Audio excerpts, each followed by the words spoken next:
ख़वातीन और हज़रात, आज हम जमा हुए हैं ताज़ियत के लिए परवेज़ मुशर्रफ साहब की।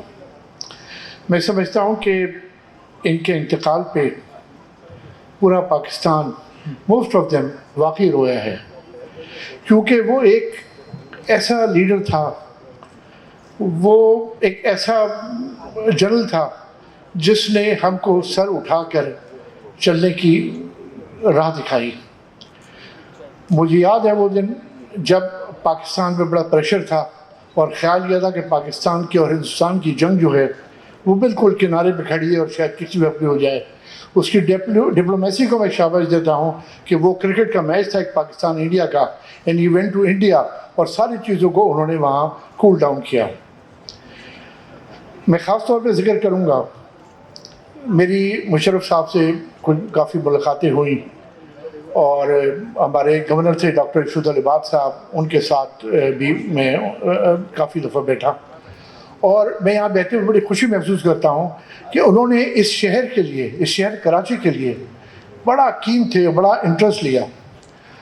और जो आपको कराची में जो बहुत तरक्की नज़र आ रही है वो उसी दौर की थी। वो अपने जो फंड से उनके प्रेसिडेंट फंड होता था उससे उन्होंने इस शहर को फंड दिए और आपको जो भी ये ब्रिजेस वगैरह जो नज़र आ रहे हैं वो उन्हीं के दौर के नज़र आ रहे हैं। और फिर यहाँ लोकल गवर्नमेंट ने कुछ काम किया उन्हीं फंड्स के बेसिस के ऊपर। अगर आज मुशर्रफ साहब तवज्जो ना देते इस शहर पे, अपने फंड्स ना देते, तो शायद आपको कराची में जो ये चीज़ें नज़र आ रही हैं वो भी नज़र ना आती। आप खुद अंदाज़ा करें कि उनके हटने के बाद शायद ही कराची में कोई ऐसी तरक्की हुई हो जो हमारे लिए काबिल ज़िक्र हो। उनके दौर में बिज़नेस कम्युनिटी जो थी बड़ी फ्लरिश कर रही थी। अगर आप इन्वेस्टमेंट देखें इस मुल्क में तो बहुत ज़्यादा, आज investment is zero, foreign investment FDI जो है उनके दौर में हाईएस्ट लेवल पे थी। जिस तरह अभी जनरल साहब ने, मुझे जनरल साहब ने बताया कि IMF से हम छुटकारा पा चुके थे, ये एक बहुत बड़ी काबिज थी। उसके बाद ये देखें कि एक जनरल हो के उसने इकोनॉमी पे किस तरह तवज्जो दी। उस ज़माने में हर चीज़ जो है वो तरक्की की राह की तरफ चल रही थी। और मैं समझता हूँ कि हम लोग बदकिस्मत लोग हैं कि हमने एक ऐसे लीडर को खो दिया और हमने उसकी ज़िंदगी में जो कदर करनी चाहिए थी वो कदर नहीं करी। हमारे यहाँ मरने के बाद तो सब लोग कदर करते हैं। आज हम किस दोहराए पे खड़े हैं? मैं सिर्फ आखिर में ये कहूँगा कि इनका एक नारा था कि सबसे पहले पाकिस्तान। अगर आज मैं अपने तमाम पॉलिटिशियन से गुजारिश करता हूँ कि आप तवज्जो दें, सिर्फ इस नारे पे अमल करें कि सबसे पहले पाकिस्तान। आप मिल के बैठे, आज जो मईशत का हशर है, शायद जिस तरह जनरल साहब ने कहा इस मुल्क का खुदाई हाफिज़ है, इस मईशत इस दौर में इस तरह से ये नहीं चल सकती है। लिहाजा सब मिल के बैठें और इसी सोच के साथ कि सबसे पहले पाकिस्तान साथ हुई है उसका कुछ जिक्र करूँगा। मेरी पहली मुलाकात रावलपिंडी में हुई थी। मेरे एक दोस्त मेजर जनरल की बेटी की शादी थी, तो और शादी और वलीमा भी, मतलब दोनों मेजर जनरल्स थे। तो इस्लामाबाद में हुई तो मुझे उन्होंने कहा कि भाई चीफ ऑफ स्टाफ भी आएंगे। जब उस वक्त इट इज़ मार्च 1999। तो मैं बोला चलो, he will be the first chief I will ever meet. I had never met anyone. लेकिन मुल्तान से आ रहे थे तो वहाँ मौसम की ख़राबी की वजह से पहुँच नहीं सके। नेक्स्ट डे वलीमा में वो आ गए तो मैं उनके पास गया और मैंने इंट्रोड्यूस कराया कि जी मेरा नाम मजीद अजीज़ है और उस वक्त मैं साइट एसोसिएशन इंडस्ट्री का चेयरमैन था। तो इन्होंने कहा जी आपका you one of your main issues is water, और हमने ब्रिगेडियर मंसूर को भेजा है। How is he doing it? तो कुछ शिकायतों तो थी, लेकिन मैंने कहा no, he is doing a very good job. That was my first meeting with him. इसके बाद चूँकि चेंबर का प्रेसिडेंट वगैरह था तो आम जाम मीटिंग होती रहती थी। तो मार्च में 1919 अगस्त मार्च ऑफ 1999, अच्छा लोग समझते कि मैं क्लेयरवॉइंट हूँ, because I have predicted a lot of things. And before this prediction, I would also say that I predicted that Jamali would be the Prime Minister at least 12 months ago. which is on proof. Then I predicted that Prime Minister will come from Multan. And I had also predicted that this next week Jamali Sahab will be out and Shaukat Azim will be the Prime Minister. तो मैंने अगस्त में मैंने ये prediction दी कि अक्टूबर के second week में Musharraf, Nawaz Sharif will be out and Musharraf will be in. And I was in Makkah going, and by the time I reached on the same day Jeddah, तो मेरे दोस्त बाहर भागते भागते आए और मेमन में कहा कि नवाज भी हो, नवाज इज गॉन। और फिर हम बैठे रहे कि जनरल साहब आके टीवी पे आएंगे, तो काफ़ी घंटों बाद आए टीवी पे। तो जब मैं वापस आया तो मेरी एक किस्म की इंक्वायरी शुरू हो गई कि how did I know.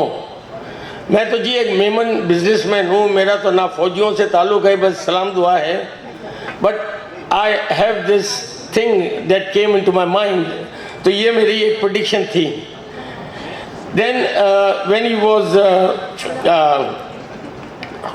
on the, it was the 4th of July, the year 2 months before he left. 2 months before he left, हमने बिजनेस कम्युनिटी ने अवारी टावर्स में इनकी दावत की थी, and there were about 11-1200 businessman sitting in the hall. उस वक्त एक कैंपेन इनके खिलाफ चली थी, गो मुशर्रफ गो। तो मैंने मेरी स्पीच में कहा कि आई वांट टू गिव, मेरा नारा है कि स्टे मुशर्रफ स्टे। और 1200 बिजनेसमैन टॉप बैठे थे, वो सब ने एक साथ नारा लगाया कि स्टे मुशर्रफ स्टे। देन अब एक दफ़ा मैं I was in went to see my daughter वो स्टडिंग इन वॉरिक। तो मैंने उनको फ़ोन किया कि जी मैं 2-4 दिन के लिए आया हूँ, तो can I come and see you in London. तो उन्होंने कहा जी इधर आ जाए, ये मेरा एड्रेस है। तो मैं कुछ आधा घंटा पहले पहुंच गया। मैंने कहा जी फौजी स्टाइल में है, टाइम के पक्के होने चाहिए। आज भी 4 बजे एग्जैक्ट आ गया था। तो उस वक्त मैंने खबर सुनी कि स्कॉटलैंड यार्ड उनकी सिक्योरिटी पे 25,000 पाउंड महीने के खर्च कर रहे हैं, और इर्द गिर्द सारे इनके पुलिस और ये खड़े हैं, इनकी जो हाइड पार्क क्रेसेंट में थी। तो मैं राउंड लिया पहले, I went all around. It seemed that I was the only person in the whole area. और मैं अंदर गया उनके साथ, मैंने 1 घंटा इनसे बातें भी की। तो मैंने कहा कि जी आपके जाने के पास एक चीज़ हो गई है कि जो हुकूमत आई है वो हमारी बिजनेस कम्युनिटी के पार्टनर बन गए और प्रॉफिट एडवांस में हमसे मांग लेते हैं। ये बेड़ा गर्क हुआ है। और इन्होंने एक ही गवर्नमेंट के ऑफिशियल की मुझसे पूछा, और वो थे अब्दुल्ला यूसुफ जो FBI के चेयरमैन थे। और एक बात मैं इनके जो करना चाहता हूँ कि इन्होंने एक मेरी फैमिली के लिए भी कहा था। मेरी बेटी की शादी हुई उस वक्त, उनकी जो कैबिनेट थी तो कुलीग थे हमारे जनरल मोइन साहब के भी, तो उनके बेटे से हुई थी। तो मैंने कहा अगर वो कराची में आएंगे उस शादी में तो सिक्योरिटी वाले तो किसी को कुछ करने नहीं देंगे। So then, after the wedding, he invited my daughter, my son-in-law, and his family for tea in Islamabad. One more thing that I want to also add is, मैंने नेशनल सिक्योरिटी वर्कशॉप किया है NDU में, national defence university में। तो मेरे colleagues जो थे वो हर पार्टी से ताल्लुक़ रखते थे, कुछ जनरल भी थे, एडमिरल्स भी होते हैं। तो उन्होंने कहा कि मजीद हमारी आप मुलाकात जनरल साहब से कराते हैं। वो उस वक्त रावलपिंडी के आर्मी हाउस में आफ्टर हिज रिटायरमेंट। तो it turned out he was not in Karachi, in Islamabad, but next month I got a call from his some brigadier that he is ready to meet us, और आप इधर आ जाएं, इतने बजे आ जाएं, रात को 10 बजे, और 10:30 बजे आप उठ जाएं, आपको आधा घंटा मिलेगा। तो हम सब 7-8 गाड़ियों में अंदर आ गए। तो instead of 30 minutes he gave us 80 minutes, और हमें बाहर छोड़ने का है। तो मेरा ड्राइवर जो था एक्स फौजी, यानी वो डाई हार्ड एडमायरर, उन्होंने मुझे कहा कि मुझे कोई भी तरीके से जनरल साहब से मुलाकात करवा दें। तो मैंने जनरल साहब को कहा, उन्होंने फ़ोटो ली और मैंने इतनी बड़ी करवा के उसको दी हुई है। For him it is prize possessions. एक दफ़ा वो इंडिया जा रहे थे तो I arrange with the Punjab Haryana Delhi chamber of commerce कि वो इनके साथ लंच करें इनके उधर इन दिल्ली। मैंने कहा आप क्यों करना चाहते हैं? तो ले जेंटलमैन उन्होंने क्या बात की उसके उनके जो प्रेसिडेंट हैं, in our opinion general Musharraf is a hero, that is what they said in India. And once I asked him कि जनरल साहब आप तो इतने दुनिया भर के प्रेसिडेंट प्राइम मिनिस्टर मिले, who you think impressed you and you admired? And इससे फ्रांस के जो जैक शिराक थे, he was the one that I admired, you know. But in the end, दो बातें on a lighter note. 14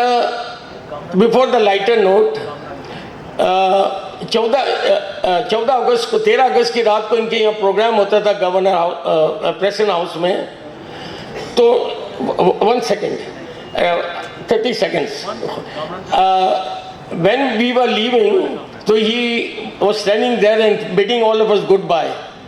So it was in August and it was the last 2 months, and मुझे गले मिल के उन्होंने कहा, I want to thank the business community for all the support that they've given me all the years, and please convey it to your colleagues. But his voice was breaking, and I sensed that maybe he will not be president pretty soon. And now on the lighter note, in the same day, at that time Governor Ishratul Ibad आए, he was there, मेरे पास आए और कहा कि अच्छा अब तो आप जनरल साहब को भी जोक्स भेजते हैं। तो मैंने कहा जी मैंने तो कोई जोक नहीं भेजा। तो पता चली कि हमारा एक कॉमन फ्रेंड है, उन्होंने उसको जोक भेजा था और उन्होंने इशरत इकबाल को कहा था। और another on a lighter note, ये कुछ आर्मी वालों की क्या आदत है, मेरा नाम तो है मजीद लेकिन ये सब मुझे माजिद कहते हैं, तो वो भी अल्लाह का नाम है और इधर मजीद माजिद एक ही बात है general Moin. So thank you ladies gentleman and may Allah ताला bless him and is one final, he is not only the Kargil के हीरो को सलाम, पाकिस्तान के हीरो को सलाम। Thank you very much. और डिफरेंट वॉक्स से मुख्तलिफ शोबा ज़िंदगी के लोग आज यहाँ जमा हैं, इस बात का सबूत देते हैं कि कोई एक ख़ास सेगमेंट आज यहाँ नहीं आया अपने आप को एक्सप्रेस करने। हम जहाँ भी हैं, लेकिन एहसास मुशर्रफ साहब के बारे में जब उनकी तदफीन थी और नमाज जनाजा हो रही थी, तो मैंने ऑफिस में टीवी ऑन करके देखना चाहा, मुझे मायूसी हुई। मैं इस लीडर का जिसका पाकिस्तान की तारीख में एक बहुत बड़ा नाम, बेलोस लीडर जिसको मैं शेर लीडर भी कहता हूँ, उसका इख्तिताम या उसकी एग्ज़िट मैं समझता हूँ उसके शान शान नहीं दी गई, हम सब की कोताही हुई है उसमें और मुझे एक तकलीफ़ सी थी। लेकिन आज मैं मशकूर हूँ अहमद चुनाई का, इरफान का और दूसरे साथियों का, दोस्तों का, अकील करीम रेड्डी साहब का, कि वो कमी जो दिल में महसूस हो रही थी आज आपने दूर करी। हम सब दोस्तों को यहाँ जमा किया ताकि हम अपने दिल की वो एक्सप्रेस कर सकें। जिंदा कौमें वो होती हैं जो अपने लीडरों को याद रखती हैं। ये कोई फ़ख्र की बात नहीं है कि एक लीडर आया मर गया, आपने तदफीन करके फातिहा पढ़ ली और बात ख़त्म हो गई। ये जिंदा कौमों की निशानियाँ नहीं है। जिंदा कौमें अपने लीडरों को याद भी रखती हैं, अपने आने वाली नस्लों को भी उनके बारे में, उनके कारनामों के बारे में, उनके कंट्रीब्यूशन के बारे में, कुर्बानियों के बारे में बताती हैं। और मैं समझता हूँ कि हम जिंदा कौम हैं, लिहाजा हमें अपने लीडरों के साथ इसी तरह से, कोई भी लीडर हो जिसने हमें कंट्रीब्यूट दिया है पाकिस्तान की तारीख में, उसका एक हिस्सा नाम लिखा हुआ है, उसके लिए हमें कंजूसी नहीं करनी चाहिए। उसकी एग्ज़िट अगर कभी भी हो तो मैं समझता हूँ शान शान। जनरल मुशर्रफ साहब के बारे में मुख्तलिफ अंदाज से मुख्तलिफ लोगों ने अपनी अपनी राय का इज़हार किया।